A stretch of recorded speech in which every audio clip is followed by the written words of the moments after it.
Good morning, my time from Albania. It's 7:20 on a Saturday, so I don't need to state the importance of this since it's happening so early. And it's probably early evening in Fiji, right? Yes, it's a good afternoon, Big Mbula from Fiji. So yeah, And 5 we're, p.m. we're about 10 hours away and thousands of kilometers, and a month Mm. away from when we actually met as part of the IVLP program, Volunteerism and Civic Action in the States. It was I was probably the uh, typical moment of my 2024. I know it's gonna be, even though we haven't gotten to December yet. So yeah. Yeah, that's quite a statement there. So, as we had a chance to talk even earlier, you're an IVLP. Now I'm an IVLP. We're part of the same Mm. club. But the story is so fascinating. I thought, why not share it with other people? And in order for this to happen, no matter where people are, just like us having this conversation today, we thought about having this honest interview. And by honest, I mean really genuine questions people would like to ask and find out and learn more about you. And they will understand why, I think, in a moment, why I think this story is fascinating and to be shared with more people. First thing first, who is Nafi beyond the very nicely curated bio paragraph that was circulated as part of the country book? Mm. Well, Nafi is your typical Fijian islander. Both parents are from Fiji, from the same island. Grew up with the typical Fijian culture. Taught to respect my elders, taught to respect people that are older than me, and it's just I would say I had an amazing childhood, amazing friends, amazing family. Back in the islands in Fiji, it's all about the extended family. Your cousins are your brothers. Yes. Your cousins that are sisters are your sisters. So typical Fijian family is like that, where you have the extended family. And to top it off, the island humor is something that I will not ever be able to get away from my system. It's within me. Always told to smile past, despite challenges that you face. But yeah, I think that's probably what math is all about. Well, thanks for the description because we think about Fiji, we think about holiday and blue and beautiful coast, and a bit disappointing with your background in terms of no coast and no beautiful Oh, sun. yeah. Mm. Well, that's the typical, I would say, the typical Fijian village where we have the mure, the traditional house. So yeah, Very interesting. Now, let's move a bit forward. What would you say are one or two defining moments in your life? I mean, most of us do recall certain moments. What would they be in your case? yeah. So well, the question really stood out for me. I would say two defining moments was one when I had my accident back in 2005. I was involved in a swimming accident, which led me to be on a wheelchair.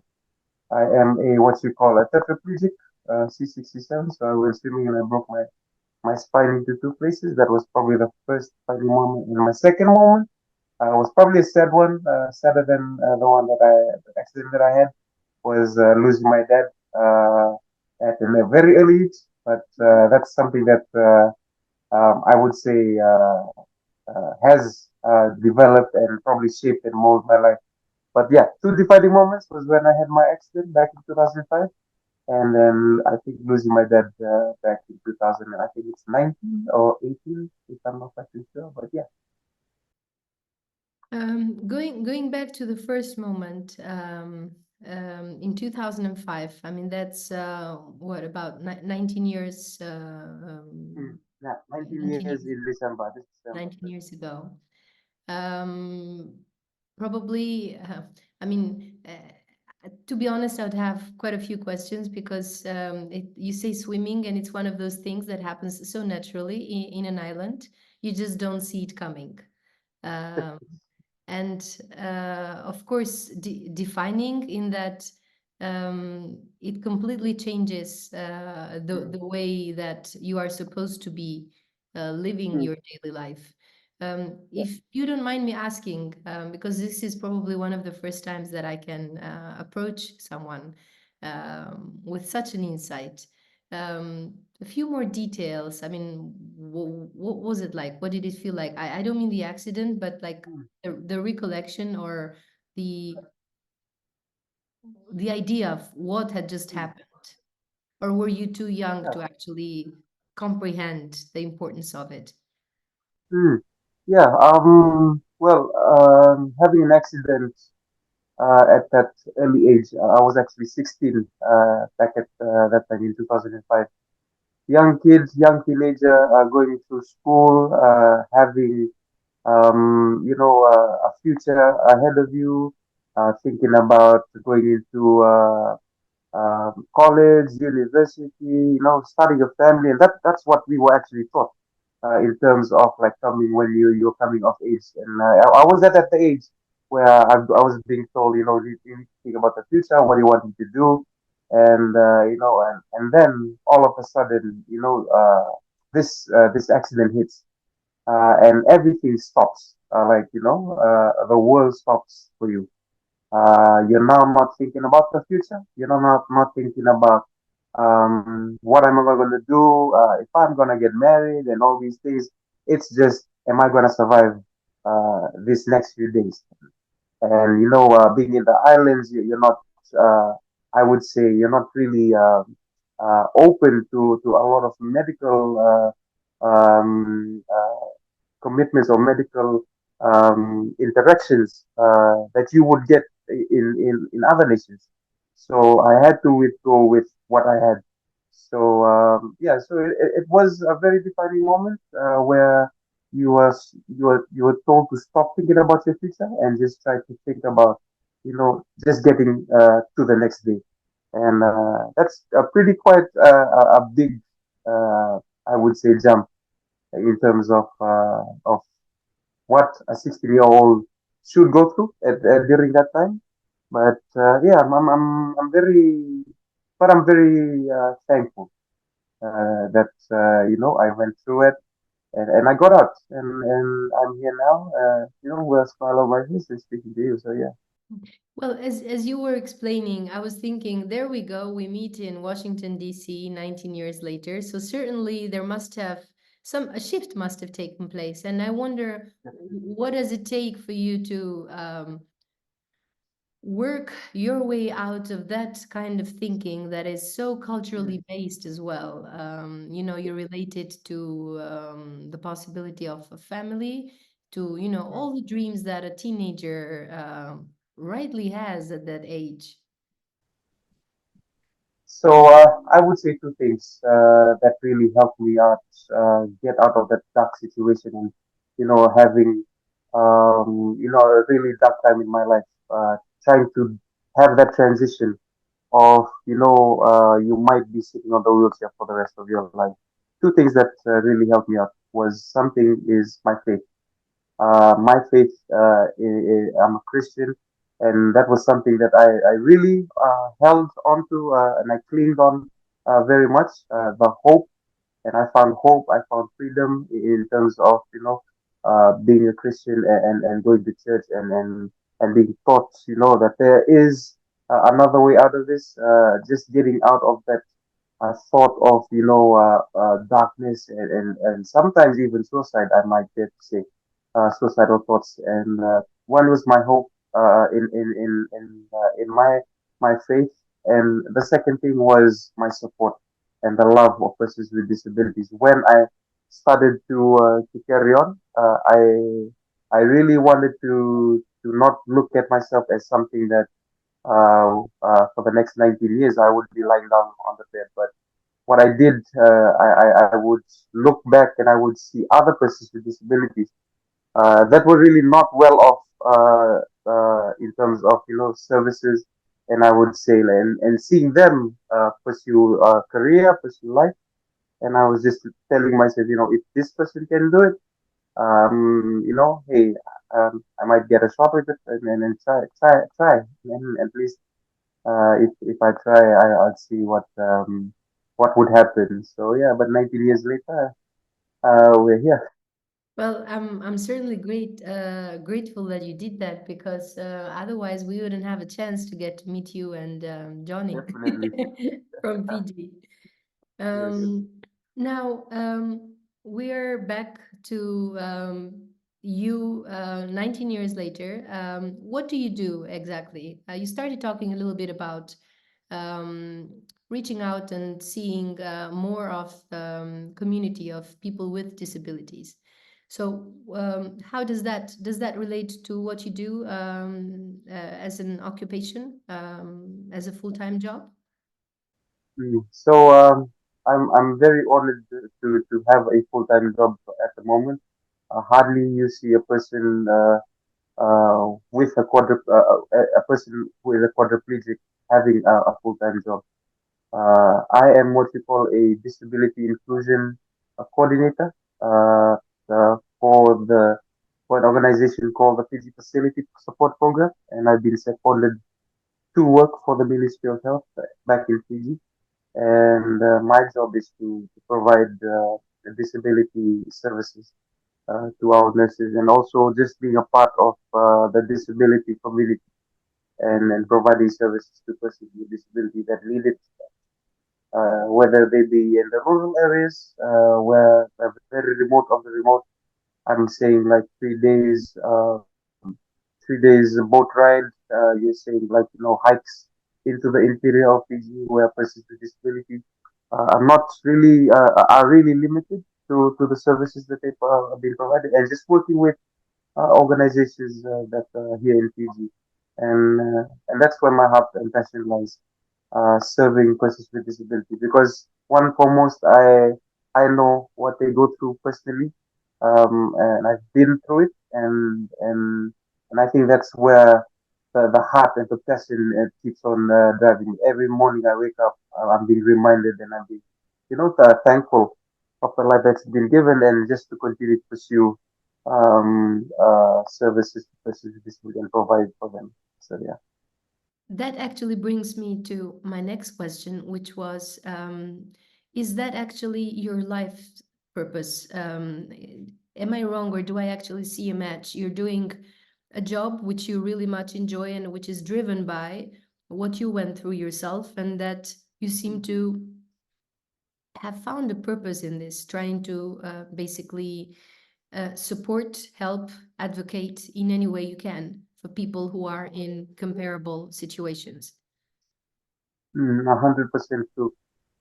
That's you really hit the spot, and you really hit the mark there in terms of what my passion is all about and what I love doing. Uh, for me, it's service, serving people, and who more to serve you than rather than persons with disabilities, and then just providing that that support. It really hits home when you take a wheelchair and you give it to a child that has been without a mobility device in the interior, and you just give it to them, and that smile on their face, that's what I live for. Putting the smiles on the faces of kids, putting the smile on the faces of the elderly, persons with disabilities who have, I would say, been neglected for quite some time, and just providing them the simplest mobility device, whether it be a wheelchair, whether it be a commode, or even a walker. That smile on their face is priceless, I tell you, and that helps me, sleep at night. That helps me continue to wake up in the morning and do the thing and redo it and continue to do it. I've had the privilege of sharing time with you and other colleagues from the group. So I am trying and I'm starting to understand. But for all of the people who are listening to us, you describe about how these very simple acts of providing people with some supportive device or any type of help, Mm, it makes a huge difference to them. But I think we need to perhaps look at the core question here, and I'm sorry if it's probably too, I don't know, too bold, but what does it feel like? I mean, I know there are many types of disabilities, but perhaps based on your very own experience and what you have seen over the years through your work mm, and through your activism work, what does disability actually feel like? And I ask this because I would like us to take the conversation beyond us treating it like something different, separate, yeah, handling it with a lot of care, and we just, we sometimes don't even interact with it, which I right. feel it's really a shame. But Mm, I'd like an insight, a really honest insight. What does it feel like in terms of everyday life? yeah. So, this being a person with disability, living with it for almost 19 years, I would never want to say that it was a stroll in the park or a roll in the park, if you get what I'm trying to say. Uh, the first, I would say the first few years, 2, 3 years, starting off and trying to navigate through life was probably the darkest moments in my life. You're one day walking, you're doing everything by yourself. The daily activities, shower, you're going to prepare a meal, and then suddenly that stops. Suddenly you have to rely on someone 24/7 in terms of getting everything sorted for you, and that could really mess up someone's mind in terms of. I would say it really messed up my head. A lot of things that had happened during the time I was in the initial stages of my disability. But one thing that I was really fortunate and really blessed about was having, the support of my family and also the friends that I have. Like you saw, Johnny. Johnny is probably one of the best examples of what support service does. He's not only a guy that is pushing my wheelchair around and helping me out, but he was actually a brother in terms of how we were always back and forth laughing our heads off. So and that's the support that I was really fortunate to have. And when it comes to a person with disability, we usually use the connotation or the words persons with disability. We put the person first, and and that's always the case. I'm just a person, just like you, just like anyone else that's walking. But the only difference is I've got wheels and I'm moving around, and I might be faster than some of the people, but like, no, I'm just saying, I'm just saying. But persons with disability, we're human beings. We're just the same as you and me. The only difference is you do things a bit faster, I do things a bit slower, but we'll still get the job done. And that's probably the difference between I think there's a lot of stigma that is around persons with disability. Here in the islands, need I say, in Fiji, persons with disability are thought to stay home, or we'll look after you, and that's where we always hear about the medical model, the charity model, where we say, okay, persons with disability, you will stay home, we'll provide for you, and those are the connotations, like when you're sick you stay home, we provide for you. But what happens, when you go home, when you go to work, we're left alone. But we're trying to move out from that model and trying to move into the human-based rights model, where saying like, disability rights are human rights, and that's one thing that we're trying to push, and it's normal. And I'm very very fortunate and humbled, to also have Julius, who was a person who was blind, living life to the fullest. and that's one thing that we wanted to portray also to the team that we were going together at Washington in the IGP program. That yes, we have got wheels. Julius has got a white cape, but we're the same, and we do things the same. We laugh the same. We eat the same. For us, we eat more, a bit more, but But like yeah, I remember some of the very I don't know, amazing moments. I mean, Julius pushing you through the streets of now, Washington. let's call advocacy. Let's call advocacy. Where would you see in Washington D.C. a person who is blind pushing a wheelchair user around? I was like, oh my gosh. But yeah, Great memories. that's great Now, memories, yeah. we talked about this, and I'm glad that as you're helping also with your answers, you're helping me not only to understand, but also move on to the next question, which is equally sincere, I must say. Usually you hear interviews, right, of journalists, reporters approaching people with disabilities. I notice a lot of what you just described going on in those interviews, but I feel people like myself, having this discussion or interview like we're having right now together, what are we doing wrong? I mean, when we approach you, and believe me, it's sometimes it's not will related. It's more of lack of information, or it's probably too much being too cautious, or being Mm, too uncertain of how to yeah, relate, because it's mm, definitely different. But in the process, you don't want to come across as completely disregarding of what's going on. But at the same time, I'd rather talk with you about all the different talents that you have and all the work that you do, rather than just get stuck mm, in this particular yeah, event. So, definitely.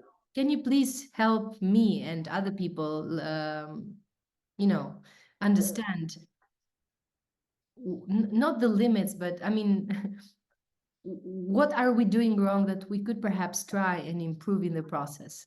Mm. Yeah, I think you probably answered the question in terms of saying a lot of people are not asking questions, and they feel that if I ask the question, how would you feel? For me, if you were to ask me, what had happened to me probably 15 years ago, I would probably shut down and like say, hey, this is a gray area. You're not supposed to be asking me that. But because I was open to the fact to see other persons with disabilities living life to the fullest and being a part of a disability community, seeing that hey, it's okay to talk about your disability, because one thing, you're actually sharing your story, and another thing, you're actually advocating as you share your story. And I think that's one thing that we really did well when we were at the IDLP program with Julius. We didn't share our story in terms of telling you this is what you're supposed to do. This one, we just live life. We just started, and people just looked at, oh, okay, it's not supposed to be a you and me thing. It's a we thing. It's all together. And I would say after the first week when we were all together, everyone was pushing me everywhere. Yes. Shorty was having the time of his life Yes. after the second week. So Yes. that to me is advocacy.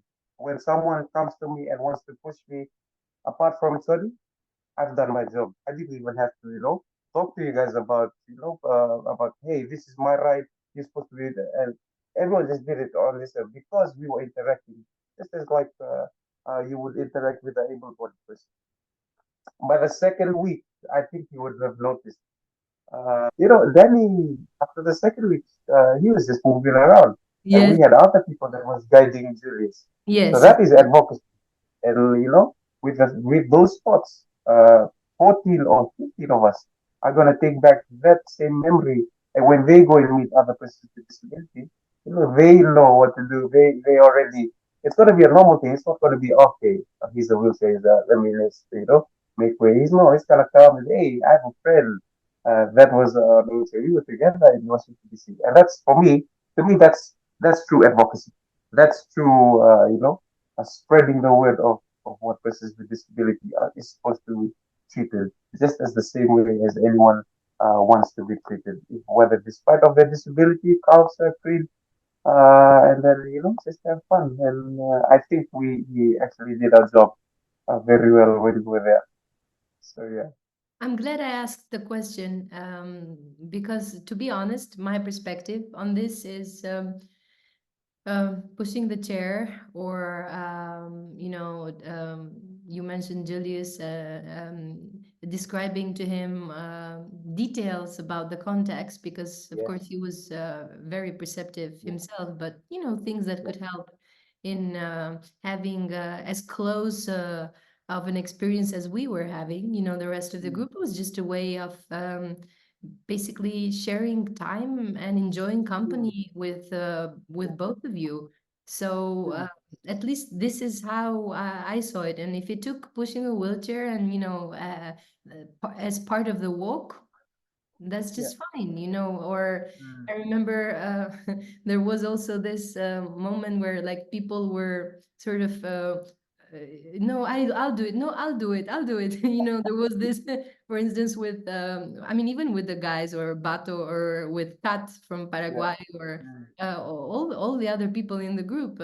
It's yeah, just basically a way of just what happens naturally in a group, where you just definitely, walk, have yeah, a walk with a mm, wheelchair is just one of those yeah, elements that you then just mm, learn how to accommodate, or with and the cane. And and yeah, and don't even get me started with the woman at the airport. yeah. Yes, I must say. Oh my gosh, I was like, okay, Memorable. what's happening here? Memorable. I'm glad you Oh were not man. ready for that commitment. I was not ready for that commitment. No, I was never going to be ready for that commitment. Yeah, as you were actually talking, I just thought of what had happened yesterday as I went to work in the morning. I come up, get off I transfer to the wheelchair. I'm coming up to the our main door. There's a security that's always there. So I come up and there's a new security. So where I work is like an outpatient clinic in terms of where persons who have amputees, persons who have spinal injury come and usually just come and get reviews, clinic reviews. And there's a new security there. So I come in, he's looking at me. I look at him, I know what he's thinking. He's thinking, this patient is coming to come in and then get looked at. So I play along and I just roll through. I go right inside. I come back out, and then I asked him, "Sir, is it okay if you could just help me open my door in my office, please?" He looks at me. He's like, he's mind you, this is advocacy happening here. And I'm like, oh, okay. And then I give him my key, and then we go together to my office. He opens it. He's like looking at me. He goes, "I'm so sorry." I said, "What happened, sir?" "I'm so sorry." So what happened? I was like, "No, this is probably the first time in my life to actually see a person on a wheelchair actually coming to work." And I was like, "Oh, okay, all right, that's good, that's good. I'm so sorry." So he was trying to apologize, by having that stigma. It's like, "Oh, this guy's a patient. He's on a wheelchair. He's gonna come and get looked at." So I was just telling, "No, I actually work here." And in terms of like I said, stigma, trying to say that it's normal to see persons who are wheelchair, who has autism, who has polio, moving around. And that's one thing that we're trying to do here in Fiji as well, making it a normal thing to see yeah, anyone on the streets moving around, hopping around, skipping around. So yeah. I was about to say, we need to normalize this conversation, and we need to Yeah. normalize this kind of routine. Um, Mm-hmm. it's very touching and humbling, the episode, but at the same time, it tells you that people like the gentleman you were describing, haven't mm, seen enough. And the fact that we mm, don't see enough, it means that yeah, definitely there is something not quite right with the system. mm, Because the yeah, moment um, it's a normal, recurrent part of the reality, you do not detach that. You just treat it like you would with everything else, every other detail in your reality. definitely. Mm, So definitely there is a lot to do there as well. yeah, Um, mm, Nafi, you did touch a bit on what we could perhaps do differently, but maybe it would help, and not only focusing on your type of disability, but generally speaking, in addition to daring to ask the questions, what else do you think could help normalize the conversation and move it from only talking about the disability, the obvious part, to actually having a very enjoyable relation, conversation, what have you, that looks past this element mm, that seems to define yeah. everything. Mm. Yeah, so like I said, I work in the advocacy space, and one thing that we're really good at is talking about disability, talking about and trying to normalize like we're doing at the moment, having it like as a conversation, or like we call it in Fiji, a tala no session, just to talk and make it as if it's a normal thing. But if you're looking at the national level, I would honestly say that policies and legislations that at that stage where we are talking to governments, making things inclusive, and that's where probably the pinnacle advocacy would go. Changing laws and changing, because the way that I see it is when you're trying to hit everything from the ground up. Yes, we could do that very well in terms of advocacy, but when you hit it from the top down, it would also rekindle a flame in terms of making policies accessible, inclusive. One good example I could give you is here in Fiji, we have, like a lot of nations, we have the Disability Act that was passed in 2018. And just trying to, strengthen that is something that we continue to do with the government. We sit with the ministries and continue to remind that everything is in legislation and we need to continue to follow that.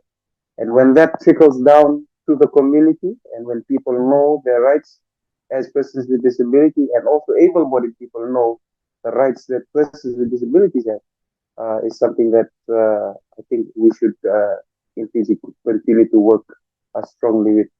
Um, there's two ways of advocacy. I love both sides of it. One is when you're knocking at the door and the door doesn't open, climb through the window. That's what I always say. And then the other side of advocacy, which I'm beginning to learn and beginning to continue to work on, is the diplomatic way of doing advocacy. Sitting at the table, sitting with heads of state, heads of ministries, and telling them straight, like, we are your sons and daughters. We are your brothers and sisters. When you do that, when you have that connection, it makes everything more easier in terms of speaking to them, and that's what I really found is changing the way of advocacy. It's still advocacy, but you're just changing the tone of it, and it really works. And I'm blessed and honored to have spaces. Like I said, just before I came with the IVLP program, I'm sitting having lunch with the ambassador of the U.S. Embassy, with our deputy prime minister sitting there in front, and I'm like,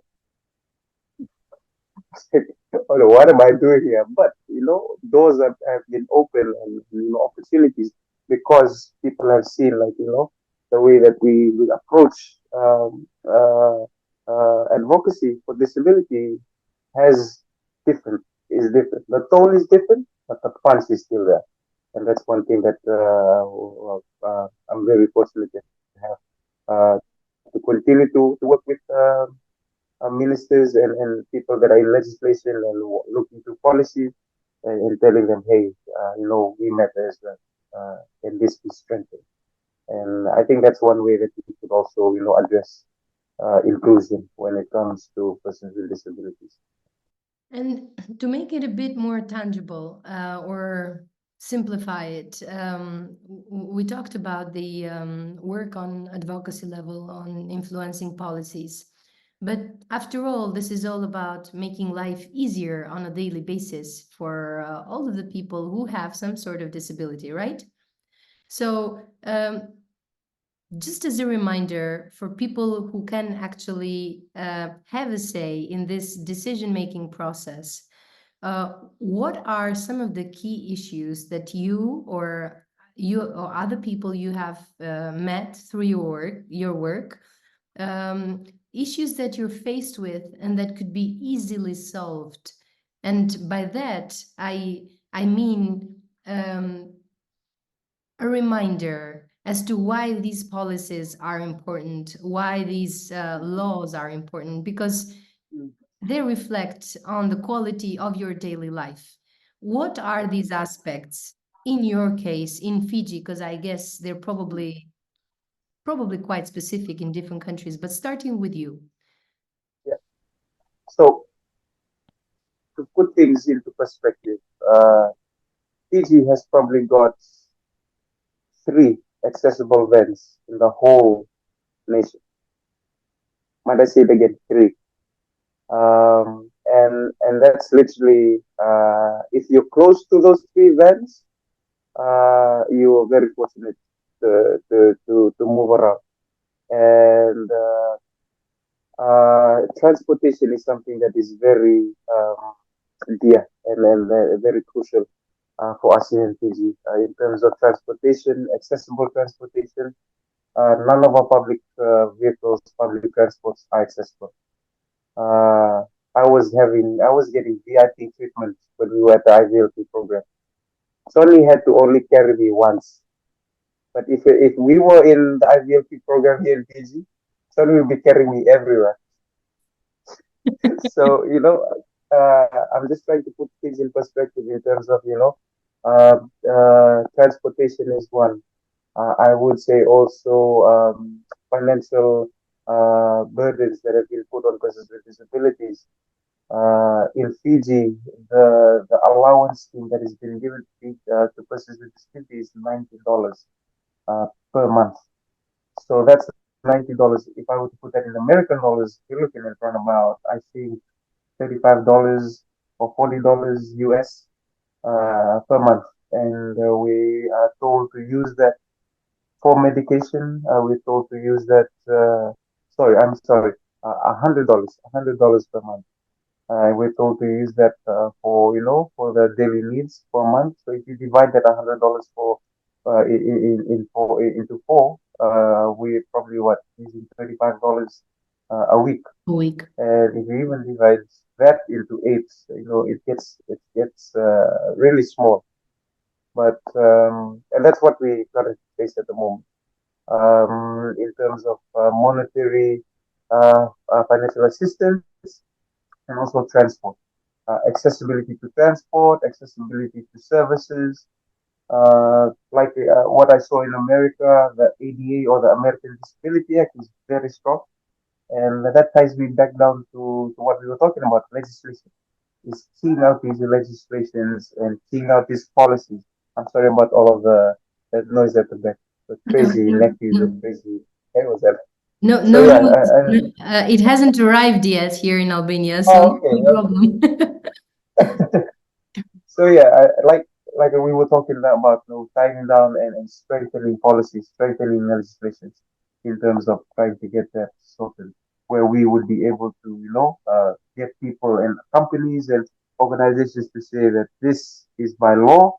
If you do not do it, there is a fine, and that's one thing that we're trying to work together with the government of the day in terms of getting that strengthened.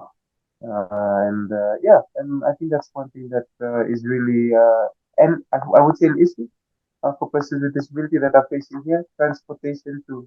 to services, and also monetary funds in terms of helping them out. So yeah. As you were explaining this, I was thinking certainly this has got to do a lot with perceptions of policymakers because in the process of judging or assessing what is a priority and what not, I think perceptions play a huge part.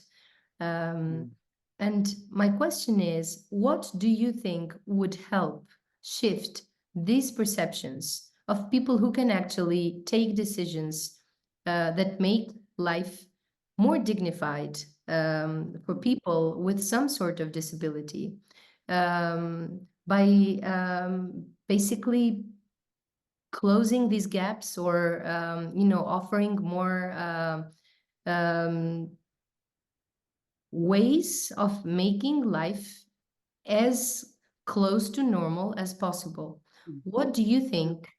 Is it information? Is it knowledge? Is it, Mm, I don't know. What do you think it is that would mm. help them shift these perceptions towards Yeah. disability? Let me give you an example for here in Fiji. 5 years ago, if you were going to be speaking, I would be complaining to you if we were talking here 5 years ago in terms of, oh, we don't have a place to go, and I'm stuck here at home. And but it's because of the strong voices of people with disabilities that I am very fortunate enough to work with, continuing to break barriers and getting into spaces where they speak about persons with disabilities and their advocacy and their rights. That has really paid off. Uh, we have more freedom to move around now. We have more freedom to have a voice because we know um, the rights that we have now. And I think it boils down to just advocacy. It boils down to not neglecting persons with disabilities and also just work with persons with disabilities when it comes to decision making as well. And that's one thing that we've seen that is very crucial. Whenever you build a building, always have in mind, persons with disability, and just continue to move and speak to people that are in platforms of decision making and continue to help them and continue to be on TV and just continue to do the advocacy until the public is sick of and tired of listening to us and say, okay, we'll have to do it now. And that's what I saw in America. We were fortunate enough to be reminded of the time where the African Americans were actually fighting for their rights, and we were reminded of a person who was a wheelchair user, who was an African American, just sitting there and advocating. And now, probably what, 20, 50 years later, they've got the American Disability Act, ADA, and it's everywhere. And it's just because of that advocacy voice, and well, it worked in America, and I definitely know it's gonna work in Fiji. Fact, one great takeaway, I think, from the IVLP experience, and for those that are listening to us and don't know what the IVLP program is, it's the International Visitor Leadership Program, which is a State Department funded program since 1940. So that's 84 years of uh, exchange programs, bringing people like Nafi, people like other colleagues, and myself from different countries to the States to learn more about aspects that relate directly to their work. But one of the greatest takeaways for me was that they they tackle things in different ways, and no way is too small.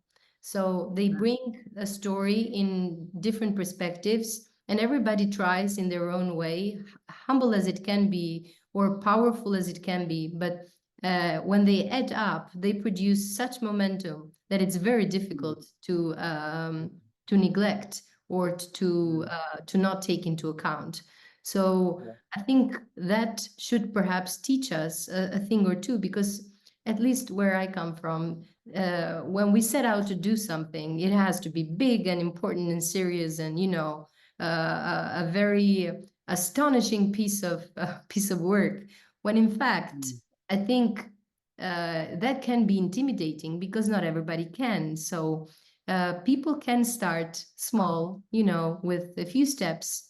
Um, you plan an event, since we're talking about civil society. You just make sure that where you're holding that event can be easily accessible by a person or two who may need that kind of access. So if we all start nurturing this kind of thinking, the same way we are thinking about, drinks and everything else in the activity, disability inclusive should definitely be one of those things that naturally becomes part of the planning process. mm, yeah, This is at least definitely. how I see it and how I've come to understand it so far. And I know it's probably Yeah, naive, but it is a starting point, and I think it helps. definitely. Yeah. Which brings me to my next and last question. For some reason, in my mind I always associate uh, freedom to happiness, because after all, I mean, everybody strives to be happy in their daily life. This is why we're trying to do this, to be happy Mm, and to lead a dignified life. yeah. um, I don't know if it's the same thing for you, but do you relate, does freedom have this sort of same weight or connotation for you, and what does freedom actually mean to you? Jokes aside, this is serious. I'm trying to understand how is it different to Mhm. how I view freedom. And the reason I'm asking is you do so much for other people and for the community of people with disabilities. And perhaps Mm, there could be ways that we could also do something in return to bring mm, you as close as possible to that notion of freedom that you have. yeah, yeah. Oof, big question, big question. But yeah, well, I was telling you the story about, how I got into the accident and overnight, everything changed. Everything is now secluded to the four walls, four corners of my room. Not able to move around, not able to do things, or not even able to just get out of bed and walk out and just feel the breeze outside. Um, I had to remind myself that I would be able to go out and do things if I was with someone. Uh, the freedom came was when I actually started traveling um, to town, traveling. I would say 4 hours drive here to a place called Nandi, and traveling by myself, getting back that what was taken away from me, the freedom of movement, and that's something that I can still remember the first time I caught the cab by myself. I didn't tell anyone where I was going. It was around about, I think, 10 o'clock in the night. I call a cab. My family's taking me down the steps on my manual wheelchair and asking me, Nafi, where are you going? My nieces, my nephews. I thought, Nafi, where are you going? Like, nah, I'm just gonna. I transfer in the taxi and we start driving. And the freedom of just like looking to the back and not seeing anyone sitting at the back. It's only you. And from that day, from that moment, I would say I got control over my life again. And that was something that I would say I found freedom in terms of moving around and and it was I would say it was after 8 or 9 years when I got the accident, and I did that for the very first time. Something that I will never forget, and something that I continue to be thankful of, even though despite being on a wheelchair, I'm able to move around freely. I'm able to still do the things I love, I'm able to ride a roller coaster like the crazy one that we did when we were. I don't even know how I survived my life, I but only yeah, managed two, by the way. I didn't go on the one you. oh yeah, yeah, and yeah, and you know the freedom of uh, just living, of just living a life. That's one thing that I'm really proud of no, you know, despite the wheelchair, I I took back my freedom in terms of like moving around, and that's something that I'm very proud of. And with the help, like I said, two things: support from family and my faith, continued hope in something that I lean on. Waking up in the morning and you know freedom is there. Take it, Nafi, and that's something that I always remind myself to continue to. Yeah, and I think this things on the top of the icing of the cake is support persons with disability that are around us. So yeah. Thank you very much. I personally, I don't know how to describe it, but it's like opening a new world to me because I was able to ask all the questions that I haven't, for some reason, I haven't asked. Mm, I haven't been exposed. I haven't probably made much of an effort, perhaps. yeah. I haven't, it hasn't happened yet. It hadn't happened yet. Mm, So, and thank you for creating me or offering me the space and the possibility to actually ask what could probably come as really naive or I don't know what questions, but what? definitely Yeah. because before I ask them, I think maybe many people ask them. Many Mm, many people don't. I don't know. So mm, I worry mm, too much about the question, and when in yeah. fact what I would like to find out is the answer. Because that Right. helps me build more of a relationship, and Mm, see yeah. how that develops. Mm, But I think it's fascinating, and I wish more people did it. And I think it's very lucky that you happen to think this way, and that you mm, can, in the process, help a lot of other people yeah. who cannot do it for Mm, themselves, definitely. or at least Mm, not in the scale that yeah. you are trying to help. Mm, So I know you covered many aspects of the freedom part, and of course, I think it's wonderful that you have such a support network. But in order for us to take that perhaps a bit further and to grant you the possibility to move a bit faster and also with more ease, because again, yeah. some of the misconceptions I think people have probably think that Fiji is all about beaches and very flat Mm, mm. terrain. Oh, trust me.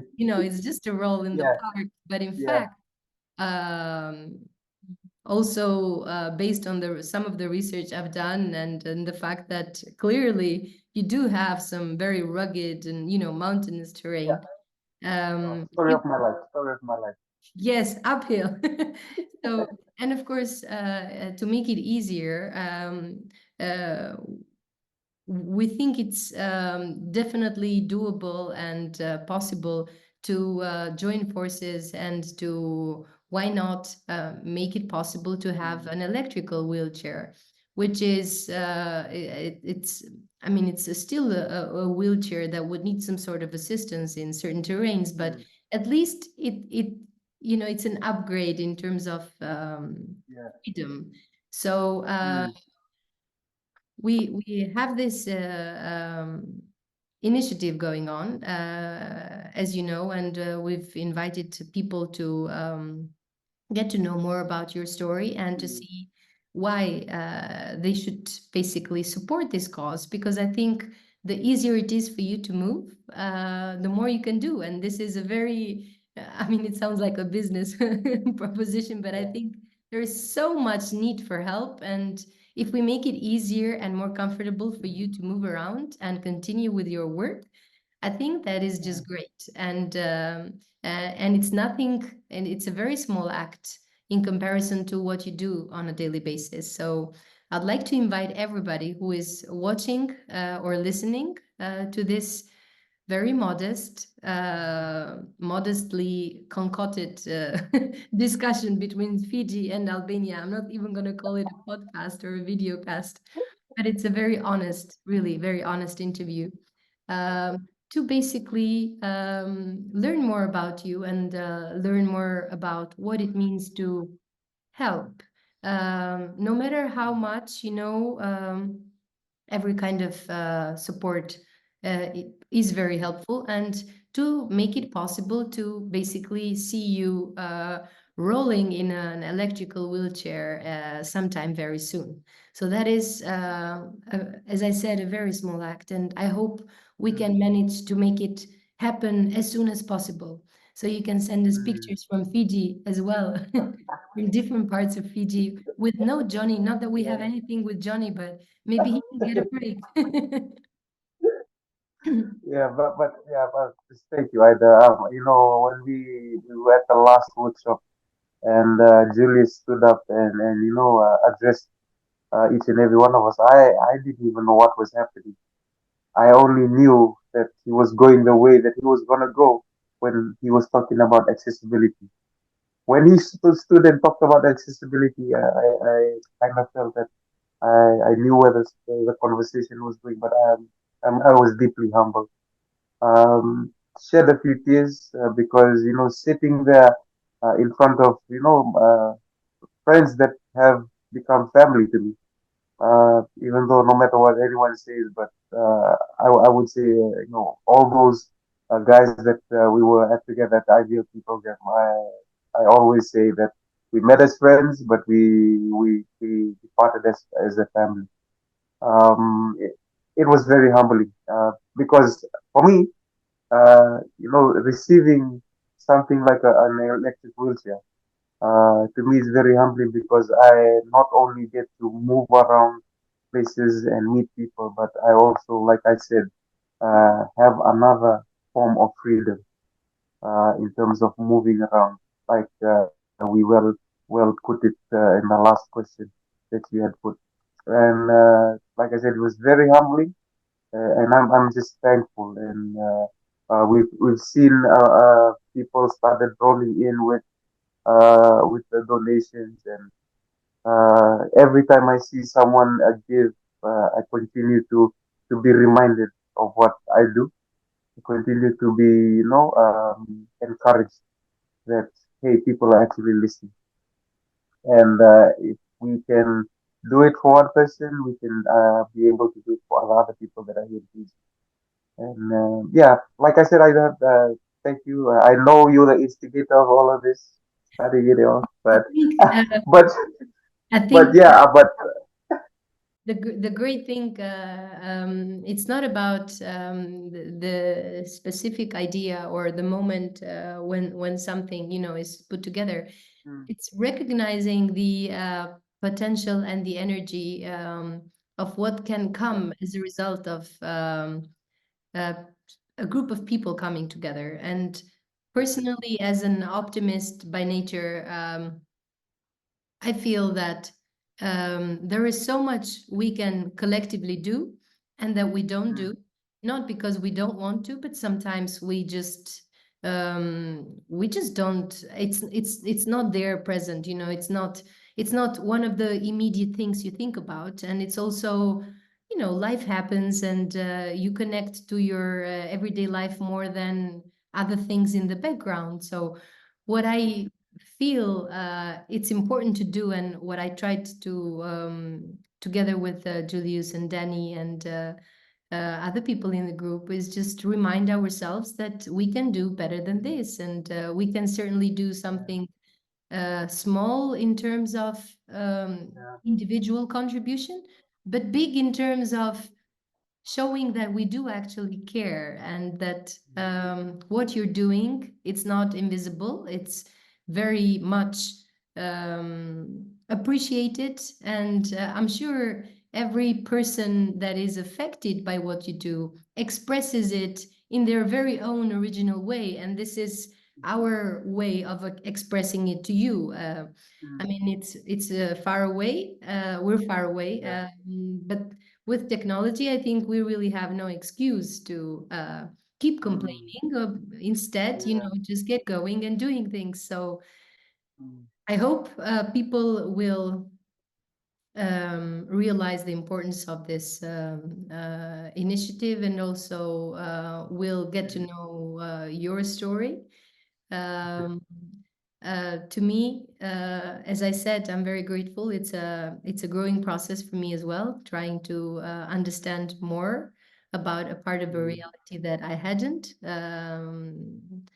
And yes, I think just like you said, it's great that we happen to meet as part of IVLP, and I see it. I look at those 3 weeks as the beginning of something that I hope will continue for a long time. mm, yeah, So very true. thank you very much. Yeah, thank you so much, Ida. Thank you so much for all this you've done, and thank you for this. Uh, I'm not quite sure what to call it, but like podcast or interview, or just the chat, just the chat.